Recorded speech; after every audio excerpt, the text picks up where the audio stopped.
माँ की बातें। पटना के श्री जितेंद्र मोहन चौधरी से वार्तालाप। जयराम बाटी में किसी भक्त ने जप के संबंध में माँ से पूछा। जब रास्ते में, रेलगाड़ी में, स्टीमर में सफ़र कर रहे हों तब किस तरह जप करना चाहिए। इस पर माँ ने कहा था, उस समय मन ही मन जप करोगे।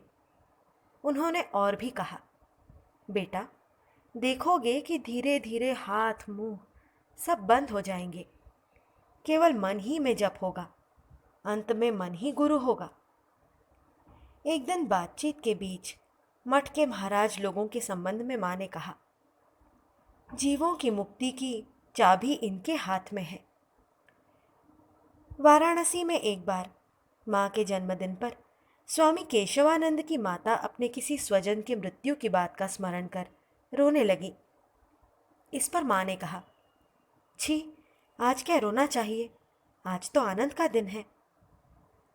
कोयलपाड़ा में रथ यात्रा के दिन हमारे किसी गुरु भाई ने माँ से कहा, माँ, मन बहुत चंचल हो गया है, किसी तरह ठीक नहीं होता।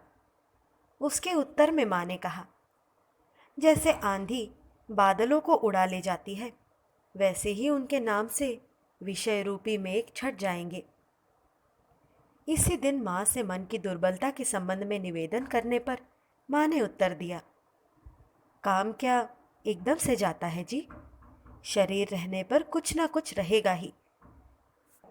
पर बात क्या है जानते हो, सर्प को वश में करने से जैसे वहां हो जाता है वैसे ही यहां हो जाएगा। माँ ने एक बार कहा था, डर की क्या बात है, हमेशा यह जानना कि तुम्हारे पीछे एक जन है। उन्होंने और भी कहा, जितने दिन यह देह है आनंद मनाकर चले जाओ। एक दिन बातचीत के बीच माँ ने कहा, घास और बांस को छोड़कर सभी को यहाँ आना होगा। इसका अर्थ मैंने यह समझा कि जिनमें कुछ भी सार नहीं, केवल वे ही इस बार अछूते रह जाएंगे, नहीं तो और सभी लोग ठाकुर का भाव ग्रहण करेंगे। स्वामी केशवानंद और विद्यानंद से भी माँ ने इसी तरह की बात कही थी। किसी स्त्री भक्त ने माँ से पूछा, माँ, बहुत लोग तो शिव पूजा करते हैं, हम लोग भी शिव पूजा कर सकती है या नहीं। इस प्रश्न के उत्तर में माँ ने कहा, मैंने जो मंत्र दिया है उसी में सब कुछ है।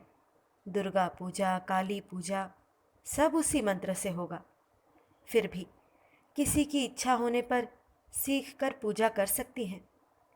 तुम लोगों को उन सब की ज़रूरत नहीं है, वह सब करने से झंझट बढ़ेगा। ठाकुर को भोग देने के संबंध में माँ से पूछा गया, माँ, पूजा पद्धति के अनुसार निवेदन करने का मंत्र तो कुछ नहीं जानती। इस पर माँ ने कहा, पूजा पद्धति की इतनी ज़रूरत नहीं, इष्ट मंत्र से ही सब काम होता है।